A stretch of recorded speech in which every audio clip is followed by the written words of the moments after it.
might ask about normalization. Well, keep the normalization in your head, but don't normalize this. Put the normalization on here. Okay. Alright, so this is 1. So I've still not written the other terms. So since it's 1, I'll just, okay, I'll let it. Okay. What are the other terms? The other terms are sum over nu, but nu is not 0. E to the minus mod lambda nu, because now we've said the, okay, not mod. E to the plus lambda nu t, okay, etc.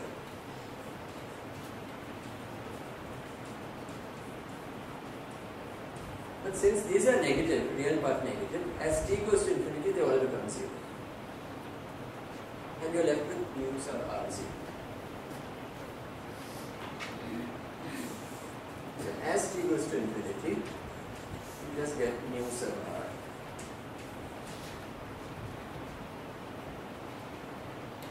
So the right eigenvector corresponding to the eigenvalue 0 is the final state of the system.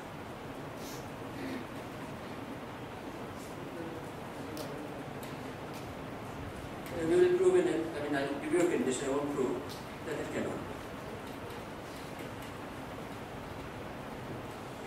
So that is a condition 4. The other thing you should just note from here, since we, mentally forgot about this term, because they all go to 0. But which one will go to 0 slowest? The one with the smallest angle. So if you wanted a correction to this, you would write plus correction of order e to the minus lambda 1. So the gap between 0 and the first eigenvalue will determine the approach to steady state. This is what I want to say. So tau approach is of order 1 over lambda 1.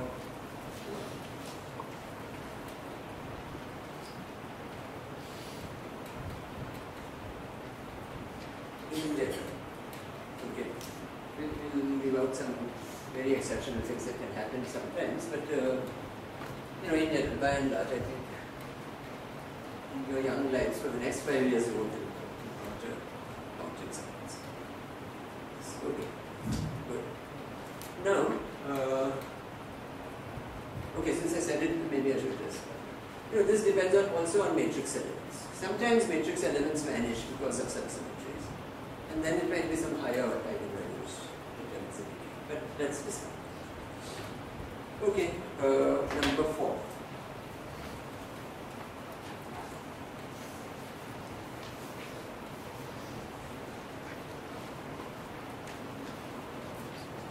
If W is indecomposable, which I'll define in a minute,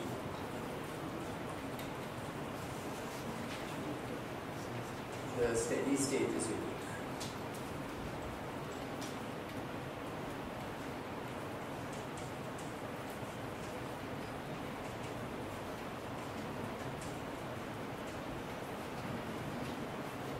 What is indecomposable? Indecomposable means that, like if you have this matrix, and you have some C and some C and some C prime. Really, when you look at the master equation, there are only very few, let's say C double prime. There are only very few C primes which are connected to C. But those C primes are connected to something else and to something else. Therefore, by enough applications of the W matrix, the question is, by enough applications of the W matrix, can I go from every C to every C prime? If the answer is yes, the matrix is called indecomposable. Okay. It's like an algorithmic problem. And for such matrices, the steady state is unique. Now, whenever somebody confronts you with an property you've not encountered before, you should ask that person to give you an example of what does not satisfy H. That is usually eliminating, and so let me just do it. What are examples of decomposable matrices? For instance, we have block diagram matrices with 0 here. So you have lots of matrix elements here and there. And from here you can reach everything here. From here you can reach everything there. But these are like two different subspaces. Easy to cook up examples. I mean, you could have a system with, you might be describing random walkers or something, and you might have subspaces with different numbers of particles, n equal to 12. Here is a subspace with n equal to 14. You can define your whole problem very well. You can put them together. But there is no way 14 will become 12 because the number of walkers is conserved. There is also no interaction. In this case, the steady state is not unique. Because if my initial state was here, I'll land up with the steady state corresponding to this. If my initial state were there, I'll land up with the steady state corresponding to that. So it's not unique. Okay. Alright. We will discount such cases. The other way in which you can have a failure of my property of indecomposable is you could have blocks like that. And you could have feeding in from one to the other, but not from the other to the one. I'm just pointing out failure of indecomposable. And this is actually of interest in some stochastic systems which correspond to absorbing states as they are. So one set of states feeds into the other, but not. You are not so sure about the statement about uniqueness there, but I'm just pointing it's not decomposable. This is not indecomposable. But let's restrict ourselves to systems which are indecomposable, for which what I've said is true. Now, how do you know it's true? Answer, you turn to this book. Read the book by Van Kemp. Okay. There's a nice chapter there. I'll try to tell you the chapter number. Is this available in Indian edition? No. Okay, it feels like it's so much, right?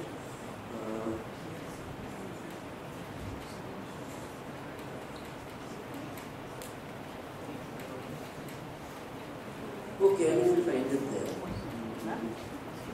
I think it's probably chapter 4. No, chapter 5, the master equation. So he has everything there. Everything meaning, starts out by saying, suppose we have a stochastic matrix, which has the properties that I put there, and then he proves systematically. I mean, see, we appeal to many physics things. He does not, it's not necessary to do. You can just from the properties of the matrix, all these things. So please look at chapter 5 and Canton for proofs of many of these things. We move on.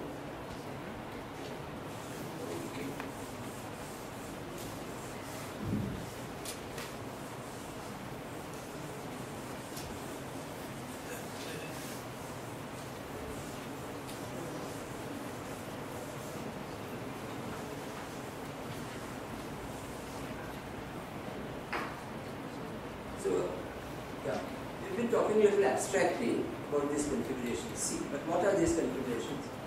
Like if I had a set of particles and I have sites I, then if I specified the occupancy at every site, n sub I, that would be a configuration C. I tell you which sites are occupied, which sites are empty. If I had a bunch of spins, then I tell you whether the spins are up or down at every site, that specifies the configuration C. If I had an interface, that's all. What would I have to do? I would have to tell you the height of the interface at every spot. That would specify the, and let me for just fun put a continuous thing, h of x. So that function will be a configuration. If the interface changes a little, that's a new function. So there's transitions it changes. Height. Okay, so just to give you, otherwise it's very easy to get lost in this configuration, C and C prime or whatever. But it's very simple. Okay. Now, I just wanted to make a point about the following. We've been talking a lot about approaching a steady state, and ultimately you get to the right angle vector, that's the steady state, fine. But I just wanted to make a short remark about steady state and steady states and equilibriums.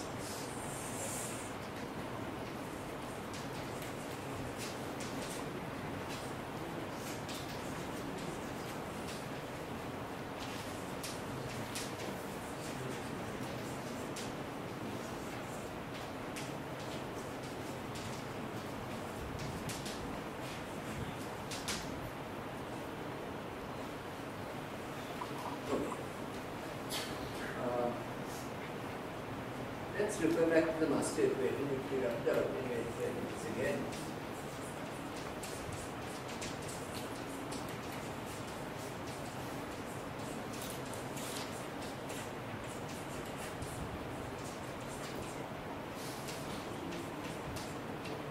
What do I mean by steady state? I mean a state which is not changing. What do I mean by a state that is not changing? Particles are hopping all the time, spins are flipping. What's not changing? What's not changing is the probabilities. Probabilities are not changing. So, okay, so probabilities are not changing, meaning dpc by dt should be 0. But if that's 0, this whole right hand side should be 0, sum over c prime. Okay?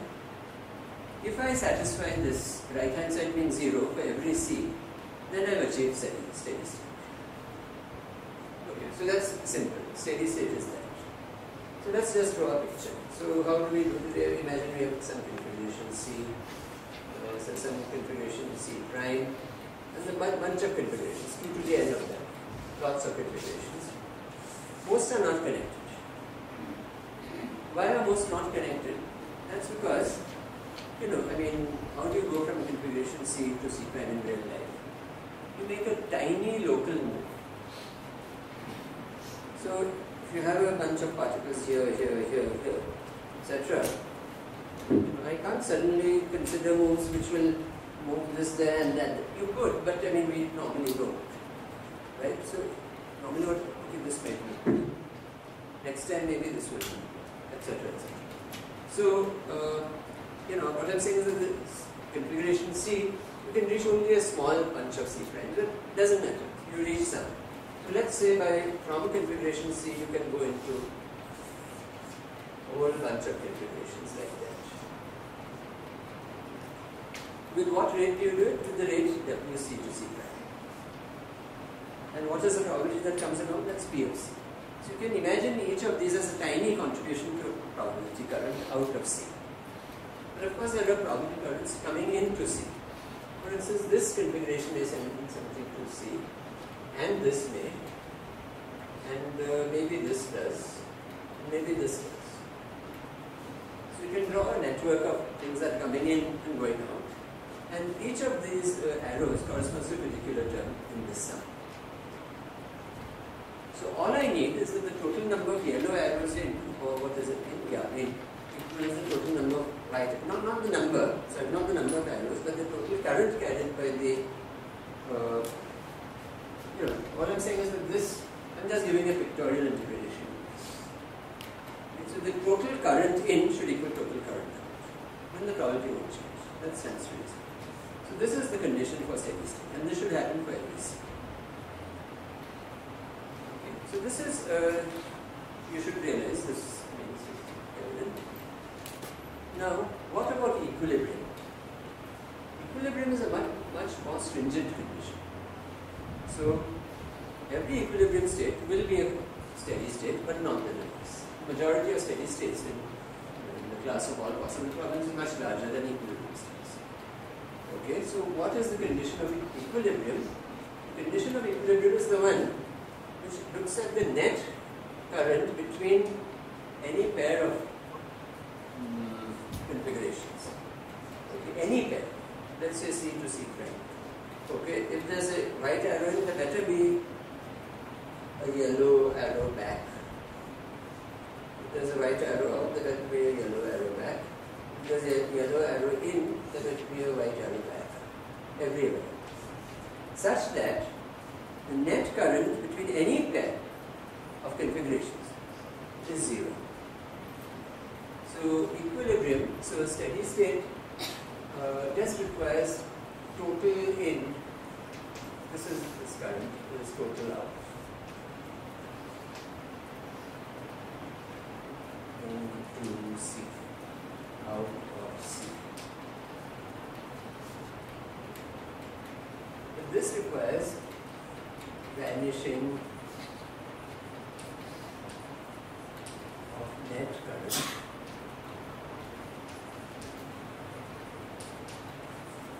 between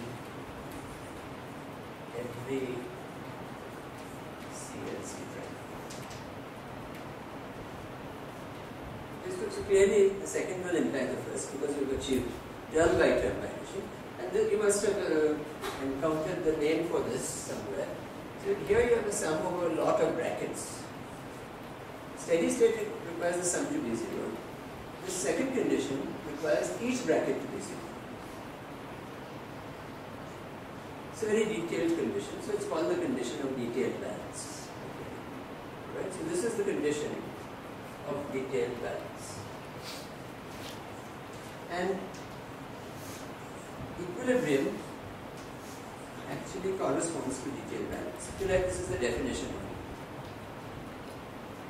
Why is it a sensible definition? Because this definition is satisfied by things we normally think of as need. So this is what I wanted to say. Right. So equilibrium, of course, is a very special and important case because we have other ways, not connected to master equilibrium, for finding the probabilities of equilibrium states.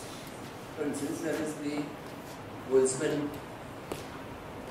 gives, or whatever you call it, formula for the weight of a state with energy E and at temperature T. Right? So in equilibrium,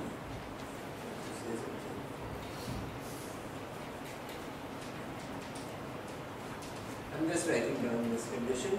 You must have W C prime to C P C prime is equal to W C to C prime P C. So let me put in equilibrium good measure, and therefore I can divide out and write the ratios. So W C prime going to C divided by W C to C prime will be the ratio of these probabilities, but suppose they are given in fact by the Boltzmann formula. This would be E raised to minus beta E of C WC to C prime, therefore this will go with E of C minus E of C prime.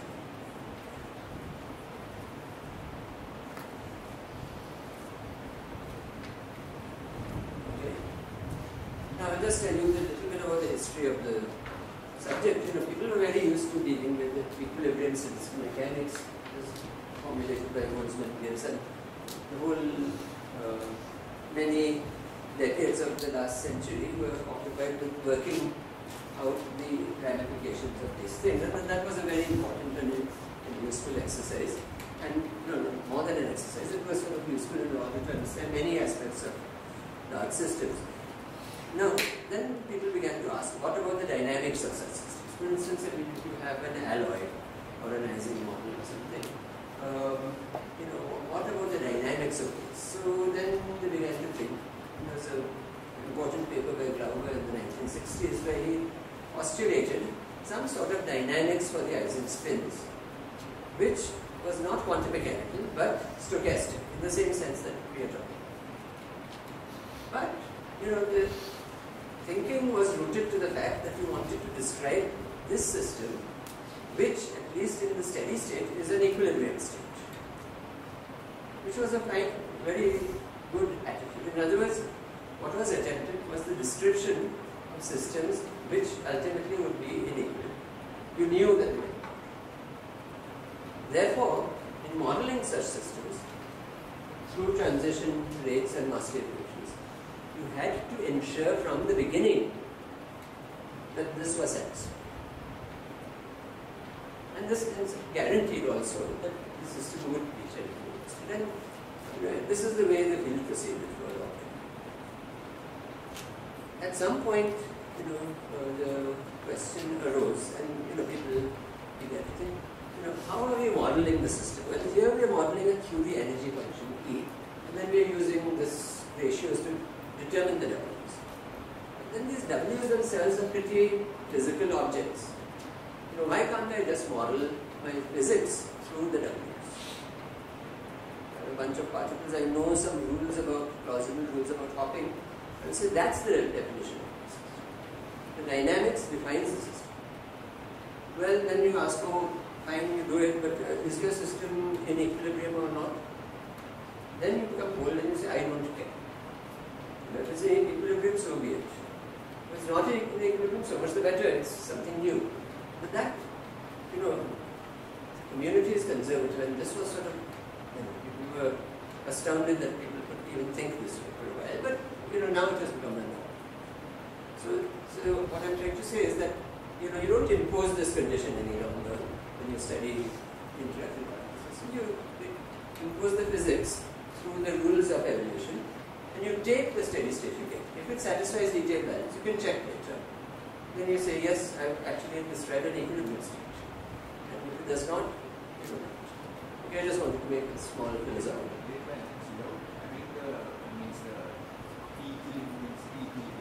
What I'm trying to say is you can have the ratio of WC to C prime and by WC, C prime to C. And it is some ratio of E's. So you can form a distribution which looks like that, right? Yes. So will that be equilibrium or? I will say that it will be. But it's some strange distribution. Sorry? There is some strange distribution which is not It may be strange, but it will satisfy all the conditions in a stochastic description that an equilibrium system will, and therefore will call it equilibrium. And if such a system is put in contact with the heat path, it will be an okay, so yeah. And then you have a point, and since you raised it, it's responding in particular.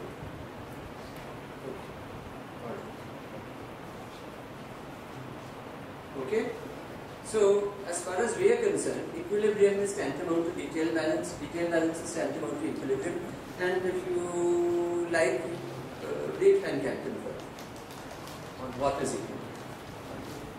Okay, let's proceed. Now,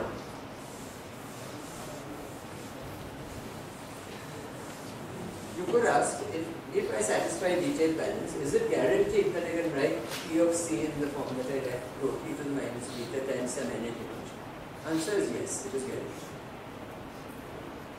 Prove it. Exercise. Samarth will be. We don't want Samarth to do all that. You all should. Of course, an energy function may not be very local in space. Then what? Sir, can you please repeat the assignment? Sorry? Can you please repeat the assignment? No, assignment is simply the following. Suppose you have a system which satisfies it. You define it through dynamics.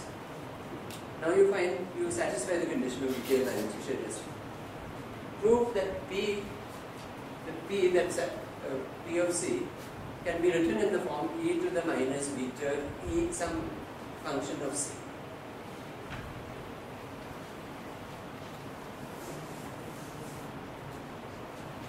Okay, let's move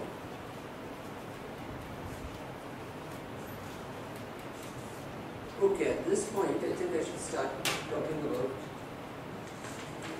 how much time do we have?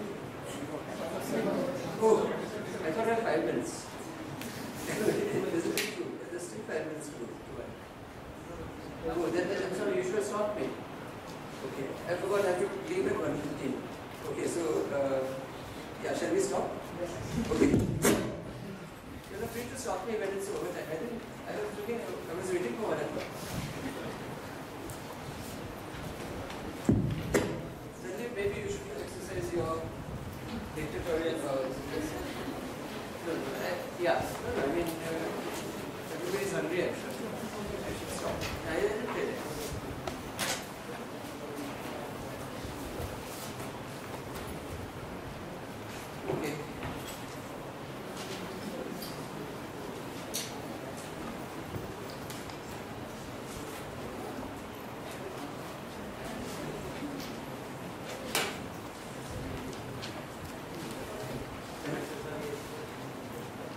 Yeah, just tell me. I don't know. I just. So let's break for lunch. Yeah.